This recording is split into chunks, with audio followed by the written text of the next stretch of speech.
Nesses tempos de pandemia, mais que hora da gente reavaliar a relação com o dinheiro, inclusive com a falta dele.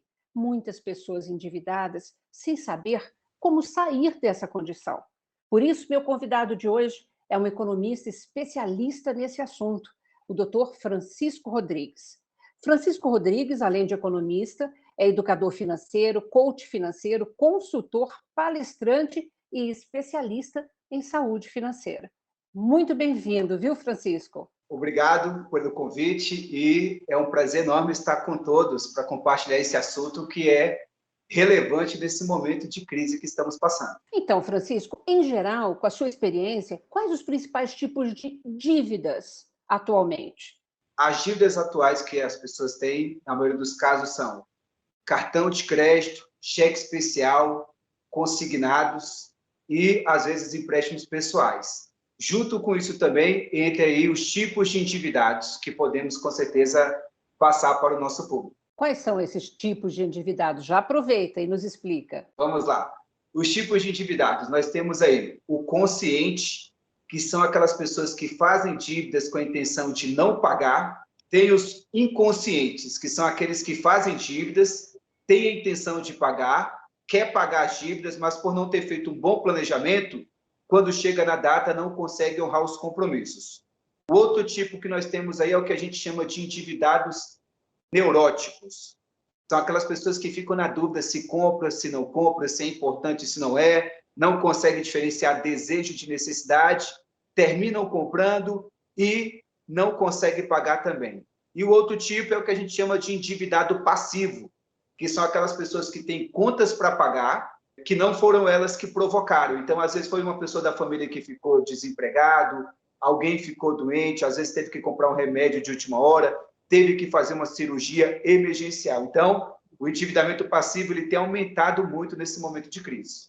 Pois é, a gente tem visto, inclusive, pessoas mais velhas, né? Inclusive aposentadas, endividadas, porque contraem determinados empréstimos, financiamentos com essa pandemia, né? Com muita gente desempregada, e aí não tem como pagar essa dívida. O que eu quero que você nos oriente, é possível, Francisco, a gente sair do endividamento? E é claro que daí eu vou querer algumas explicações, algumas orientações sobre como é que a gente lida com o dinheiro e com as dívidas. É possível, sim, sair das dívidas, Tá? mas é muito importante que as pessoas saibam para onde está indo o dinheiro delas. Então, aí, nós precisamos saber se o nosso dinheiro está indo muito para alimentação, muito para Uber, muito para fast food, que tem muita gente gastando muito com essa pandemia, pedindo comida em domicílio. Saber, às vezes, se está gastando muito com loterias, com empréstimos, com consignados. Outra, saber se está tendo muito desperdício. Então, a pessoa tem que combater aí o desperdício com água, com energia, com alimentação. Às vezes as pessoas não têm muita noção, mas, por exemplo, quase 40% do gasto de energia está no chuveiro elétrico, no banho quente. Então, qual é o tempo que as pessoas estão gastando no banheiro? Outra, diferenciar os desejos e necessidades. As pessoas têm que ter muito cautela sobre isso, não ficar comprando por impulso. E aí, para sair, o caminho é melhorar as informações financeiras e os comportamentos financeiros. Pois é, você colocou agora essa coisa da diferença, né, de desejo e necessidade, né? Você sabe que várias pessoas já me falaram assim: puxa vida, eu não tenho como, nesse momento, eu compro e confiando que no futuro eu vou dar um jeito. Qual que é o teu recado, o teu alerta em relação a esse tipo de comportamento? Olha aí a gente pode ter uma situação de compras por impulso, ou podemos ter uma situação de compradores consumistas, né, que é o consumo em excesso. Ou seja, às vezes são pessoas que compram por situação de angústia, por situação de ansiedade e às vezes até por uma depressão. Esse é um dado que se tem do Serasa, é que 43% compram em momentos de angústia, tá? Tem que tomar muito cuidado com isso. Sobre essa questão de eu compro e depois eu decido se eu pago. Aí a gente tem aquele famoso cabe no bolso, né? Se couber no meu bolso, eu compro. Mas aí nós temos uma armadilha. Qual é? Cabe no bolso no curto prazo. Cabe no bolso numa ideia ali de 1 mês a 2 meses. Então, o que é que a pessoa tem que fazer? Ela tem que pensar sempre no médio e no longo prazo. Então, se couber no bolso no médio e no longo prazo, toma a decisão de compra. Se não, não toma essa decisão e planeja suas compras, evitando ao máximo comprar no cheque especial e no cartão de crédito ou no limite do cartão de crédito. Ó, daqui a pouco eu vou querer saber como é que a gente lida com a questão dos juros disso, né? Do cartão de crédito e do cheque especial. Mas antes, Francisco, é assim, muita gente, nesse momento, acaba comprando sem planejar, mas compra, assim, em 10 parcelas. Né? Nesse momento também, muitos lojistas precisam também vender suas mercadorias e têm ofertado, sem juros, você pode dividir em parcelas intermináveis. E muita gente está fazendo isso. E não percebe quando se junta. Então, eu queria que você passasse uma dica para a gente, que a gente não percebe as pequenas coisas, né? Você citou, por exemplo, até o gasto na hora do banho com a energia elétrica do chuveiro. Eu comprar parcelado, eu também acabo não percebendo isso no hoje. Quanto eu vou estar comprometida em termos do meu ganho no futuro, quando isso vai se somando, né? Olha, isso aí é muito sério, Lina, muito, muito sério, que são a questão dos pequenos gastos que nós não damos a atenção devida, né? Tá. Aí, às vezes a gente fala assim, não, é só um chocolate, não, é só uma camisa. Só que a pessoa vai perdendo noção desses pequenos gastos, ela se concentra, às vezes, nos grandes gastos, mas o que tira a pessoa que coloca, na verdade, a pessoa no descontrole financeiro, são os pequenos gastos. Então, o que a gente orienta?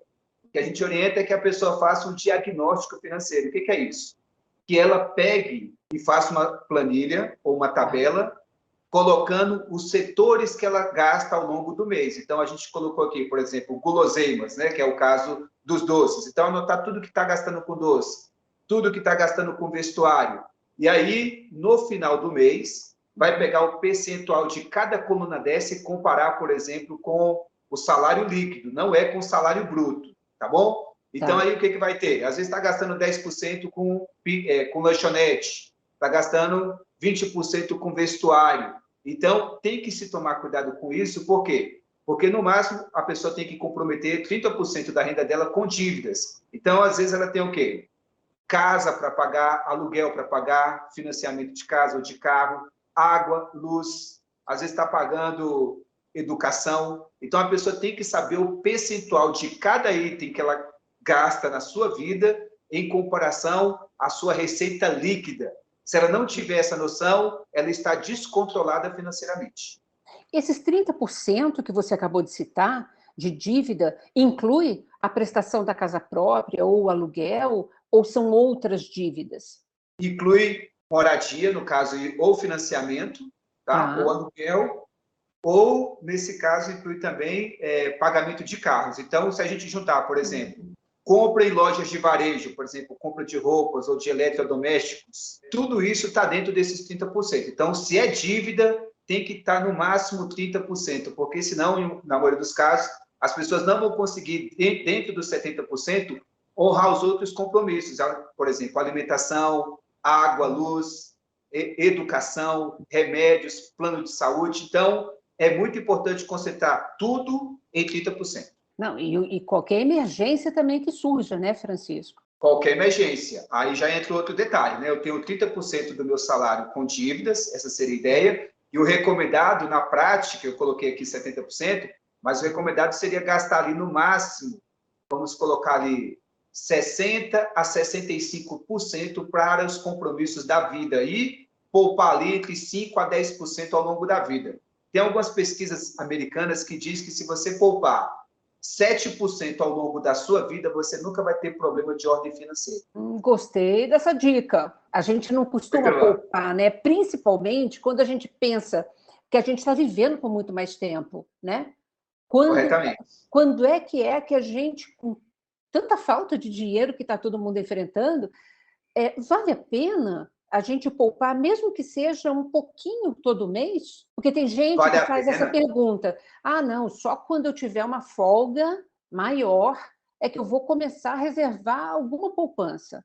E nós temos o problema do brasileiro pensar no curto prazo, né? Nós não tivemos a educação financeira no passado, por isso que nós somos muito, muito endividados. Eu não preciso ficar criando fantasias para poupar. Eu já começo a poupar quando eu economizo, por exemplo, na água ou na luz, por exemplo, o caso do chuveiro. Então, os meus comportamentos vão fazendo com que os meus gastos vão diminuindo. À medida que eu perceber o resultado, eu começo ali colocando 1% na poupança ou em outro tipo de investimento. O segredo é, temos que ter dinheiro reservado, porque as crises virão e todo dinheiro é válido. Às vezes a pessoa fala, não, mas é R$5. R$5 com juros, qual o impacto disso ao longo de um tempo? Né? Então, quem tem dinheiro tem o que a gente chama de solução. E aqui eu deixo uma outra reflexão para nós, Lina, que é assim, será que o dinheiro é solução ou será que o dinheiro é problema? Eis a questão. Difícil em responder isso. Eu vou pedir para você responder essa questão no próximo bloco, tá bom? A gente vai para um rápido intervalo? Corretamente. Você também não sai daí, não. A gente volta já já.